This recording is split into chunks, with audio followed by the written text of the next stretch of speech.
Audio Jungle. Audio Jungle. Audio Jungle. Audio Jungle. Access granted.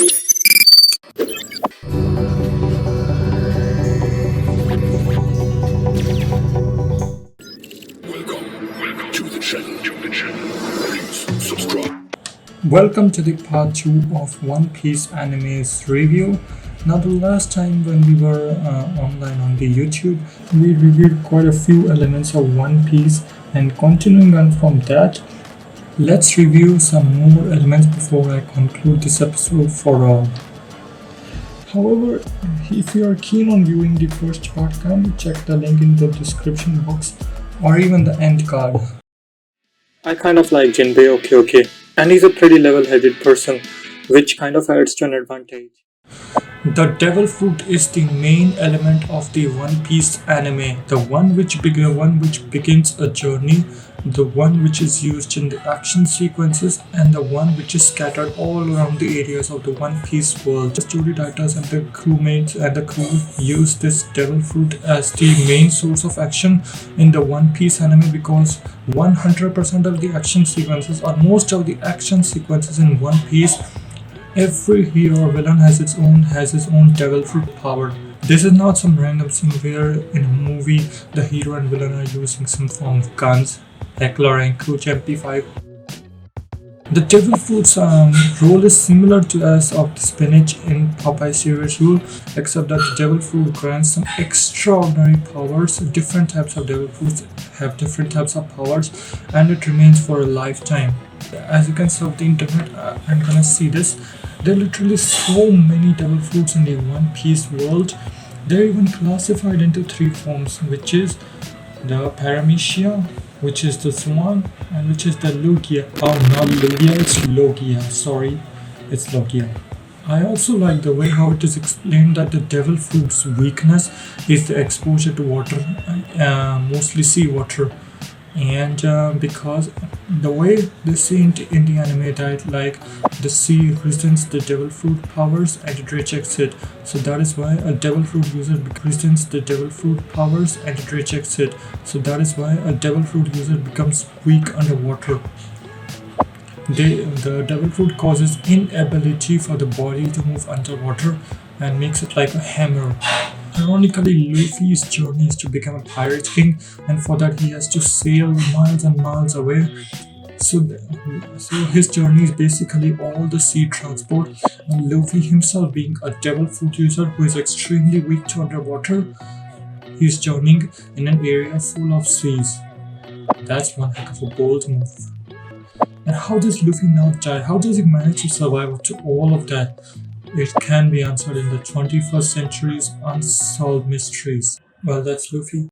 For an anime series which has ran more than 20 years, 24 to be exact, with more than 20 seasons, One Piece has a hell of endings, openings, background musics, catchy themes, and even the main character's own music. One Piece has a lot of intros in the Japanese dub. This opening is my favorite because I kind of got attached by its beginning theme, and I also love this camera rolling section on the Going Merry. All English themes are likable in the intros, but they're very soothing. But if the one choice, then it's again the first one. Because I'm a nostalgic lover, the first have kind of an advantage if I have to compare. It's the very beginning of One Piece, even before the first episode. The vibes of a legend has been born. Now let's talk about the outros. For the outros, let's see. The first one I like is this A to Z 11th sung by Vic Magnovna. I cannot pronounce his name properly, sorry. The theme and the voice in the beginning is enough to give the vibes. It feels like I'm at a 2010 concert, open concert, that kind of music. The best part is come back to your friends while showing the straw hats one by one. This has to be my choice. The second one is Memories, again the first ever outro. I'm a nostalgia lover again. Plus it fits for a late 90s outro, slowly fading in Luffy's original crew one by one. When Luffy had only 4 members in his crew, The third one is Run Run, the second outro. It's kind of a fun theme. Plus it's the first outro where we see small clips of the Straw Hats on the ship. Because the first one just had this still intro, just had this still background, just showing Luffy's characters one by one on their backs, that too. So this is the first one which shows clips of the Straw Hats characters too. The running sequence alongside their known ones is a great addition to that. I gotta give him credit. Even the One Piece Straw Hats have got their own themes, and I have to choose one. It has to be Frankie. This dude is a pretty cool theme. It's kind of like a cola drinking dude. Frankie's theme feels so cool to me, to be honest. So Frankie's the one here. For the eye-catching themes, first of all, I like this one, the one where the characters are visible through a circle. Because till then, almost all of Luffy's crew have joined him. Because in the initial eye catches, not all of Luffy's members were there. So this has to be my choice here. We can see every one of their characters' theme too. And the second one is the one where the Straw Hats shadows run, and the last one out of them picks an item of their choice. It's kind of a soothing music there. I like that. One Piece has also got a lot of background music, but only two are my favorite.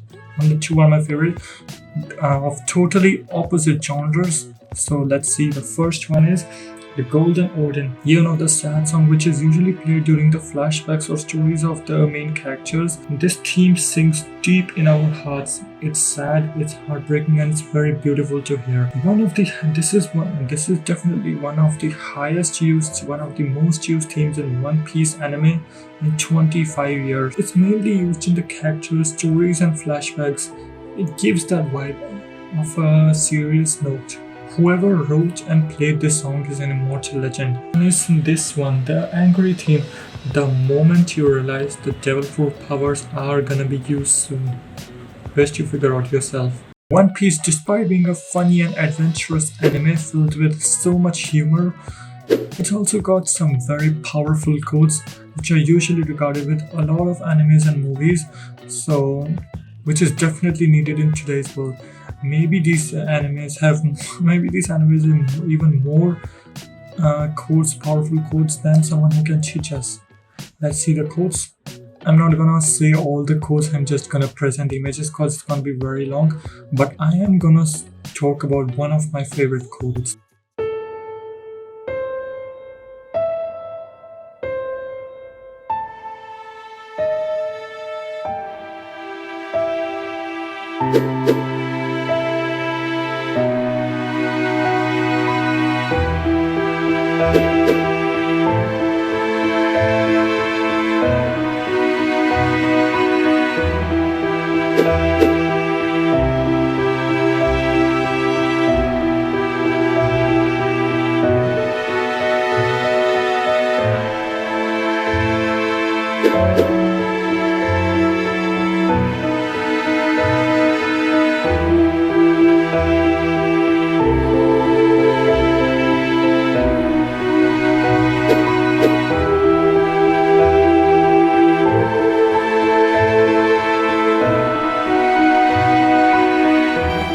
If I have to choose my favorite quote, it's gonna be this one. I wanna live from Nico Robin. Because let's face it, all of the situations at the time, the delivery, the expressions of Nico Robin, as you can see here, it looks so real. The crack in her voice when she was saying this line, the intent, the backstory, and how the Straw Hats were trying their best to save Robin, and despite that Robin was forced to refuse to join them.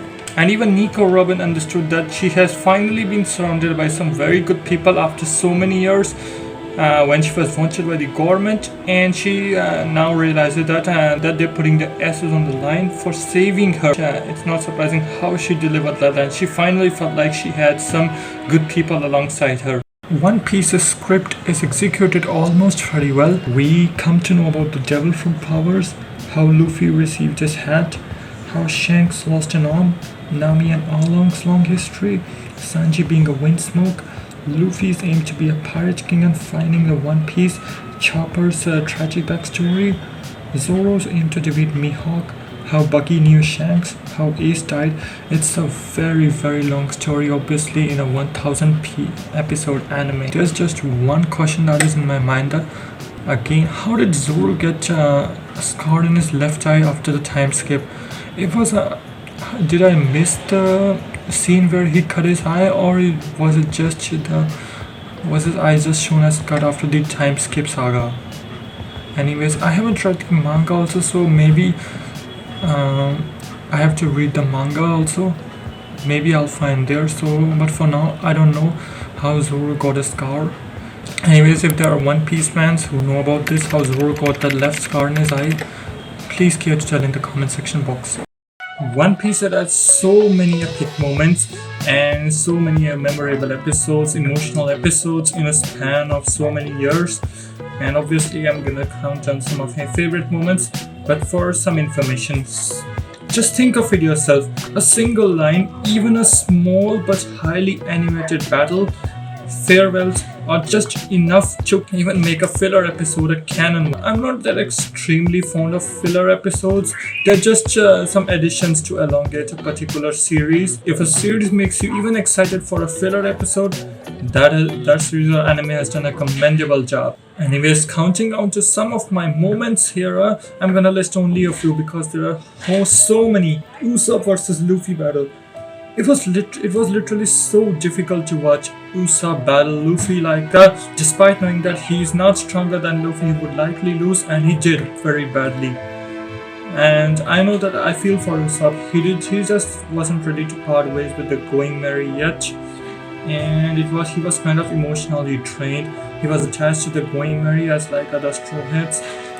And there's one member in every, it's an indication that there is one member in every group that has a different say. Legit one of the hardest scenes, but it's in the end it's so joyful that Usopp repents himself, asks for forgiveness from the Straw Hats, and the Straw Hats accept him back into their crew. It's so emotional and joyful, that moment. And I know Usopp is just an okay character for me, but as a Straw Hats, every member feels like a family, so I was pretty happy for him to be back. Luffy and Katakuri's battle. This battle is regarded as one of the greatest battles in anime history overall. It lasted 22 episodes, which is basically the approximate number of episodes in one season of an anime. It is the longest known battle in the anime, sourced by multiple websites. Not one of the longest, but the longest. Luffy being at a disadvantage in all this battle, even after activating his gear 5 powers, and still he was not able to initially defeat or even take upper advantage against Karakuro. After 20 plus episodes, he finally defeats Karakuri in the episode 871. Even before being defeated, this last line from Karakuri is enough to prove that even as an enemy, Karakuri saw how Luffy was a real battler and earned his respect. Luffy didn't need to battle Karakuri in the first place. To be honest, he had already achieved his goal of saving Sanji and taking the red Ponil glyph. But as expected, he's Luffy. He does not spare anyone who's gonna cause the new massacre to the world.